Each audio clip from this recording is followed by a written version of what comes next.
你每天早上做的第一件事可能不是祷告，而是走向那台机器，等一杯黑色的液体来救你。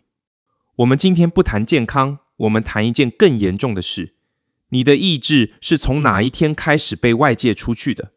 咖啡本身不是罪，但如果没有它你就撑不下去，那真正撑着你的到底是什么？身体说它累了，那是神亲自设计的讯号，你却用一杯苦水把警报关掉，然后继续透支。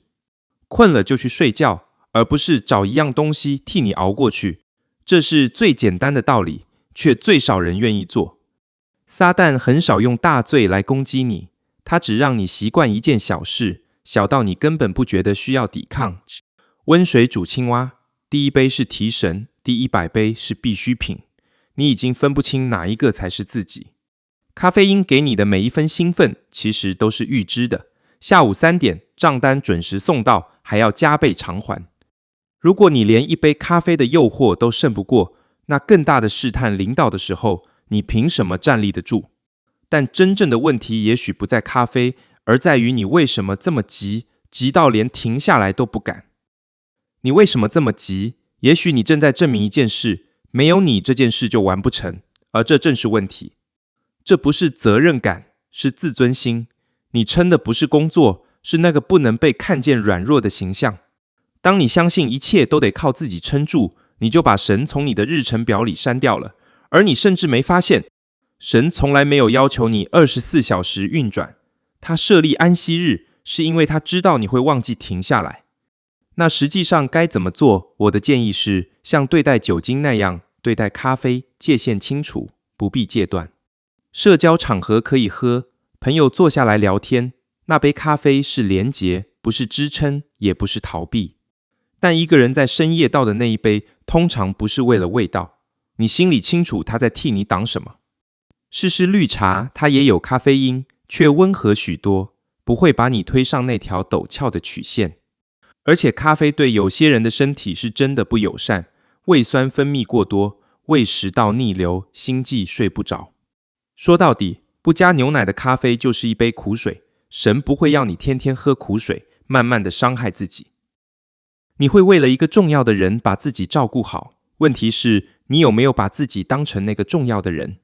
耶稣讲过一个比喻，一个商人找到一颗极贵重的珍珠，就变卖一切，只为得着它。在我们的数位图书漫画圣经耶稣的比喻里，我们把这个比喻反过来读了一次。因为在耶稣的眼中，你就是那颗珍珠，他变卖了一切，他付上的代价是他自己。你被这样珍惜，不该天天靠一杯苦水硬撑。你的身体不是耗材，它是被买赎回来的。我知道你现在心里在想什么，讲得很好听，但我明天7点有会，我没有选择。这句话本身就是答案。当一个东西让你觉得我没有选择，它已经不只是一杯饮料了。我不是说你软弱，我是说这个系统设计得很聪明，它从来不逼你，它只是让你来不及思考。那些真正的例外呢？值夜班的护理师，开长途的司机，照顾新生儿的母亲，他们不在此列。工具在必要时使用，那叫智慧；工具在你不需要时仍离不开，那才叫捆绑。分界线在这里。你可以自己测一次，这一周不喝咖啡，不是为了证明什么，只是为了看清楚你站在哪一边。前2天会头痛，会烦躁，会觉得自己变笨了，那不是你失去了什么，是账单终于送到了。第4天早上你会醒过来，发现自己是自己醒的，那种清醒和咖啡给你的完全不一样。然后你会开始想，如果这一件小事我能夺回来，那还有哪些地方我一直以为自己没得选？自由从来不是从大事开始的，它通常就从一个早晨，一个选择，一杯你决定不喝的咖啡开始。所以我不是要你把咖啡机丢掉，我是要你重新问一句，到底是谁在决定你的一天？明天早上是一件小事，起床后先安静3分钟，再去到那杯咖啡，顺序就是主权。接着是第2件，这一周一个人的时候改喝绿茶，只有和朋友在一起时才喝咖啡。然后你会发现一件事，那些你以为离不开的东西，其实从来没有真正扶助过你。